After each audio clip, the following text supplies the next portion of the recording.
Hi అండి. నేనైతే బీరకాయ కూర వండుదామని చెప్పి బీరకాయలు కోస్తున్నప్పుడు, ఒక బీరకాయ అయితే చేదు లేదు గానీ, కొంచెం పీచు కట్టినట్టు ఉందనమాట. అయితే దాన్ని పడేయడం చాలామంది పడేస్తారు కదా! పడేయక్కర్లేదనమాట. అలా ఒక్క బీరకాయని చిన్న చిన్న ముక్కలు కోసేసి, దాంట్లో 2 పెద్ద టమాటాలు, 4 పచ్చిమిరగాయలు, గుప్పెడు కరివేపాకు. ఇయ్యే ఇంగ్రీడియెంట్స్ అండి. మనం చక్కగా మంచి పచ్చడి చేసుకోవచ్చనమాట. 2 స్పూన్లు ఆయిలేసి, ఇవన్నీ కూడా మనం గిన్నెలో వేసేసి, కొంచెం సాల్టు, పసుపు, రుచికి సరిపడా చింతపండు వేసుకొని, మనం మగ్గబెట్టేసుకోవాలనమాట. మొత్తం మిశ్రమాన్ని సిమ్‌లో పెట్టేసుకొని మగ్గపెట్టుకుంటే చక్కగా ఉంటుంది.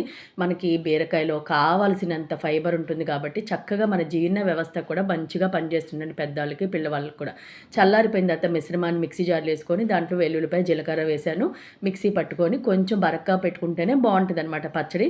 అదే గిన్నెలో నేను పోపుకి ఇంగువ కూడా వేసి, కొంచెం మినపప్పు, ఆవాలు, కరివేపాకు వేసి పోపు పెట్టేశాననమాట. ఎందుకంటే నాకు కారం సరిపోయింది. నేను అందుకని ఎండుమిరగాయలు యాడ్ చేయలేదు. పచ్చడైతే మంచి టేస్ట్‌గా ఉంది. ఒకసారి ట్రై చేయండి.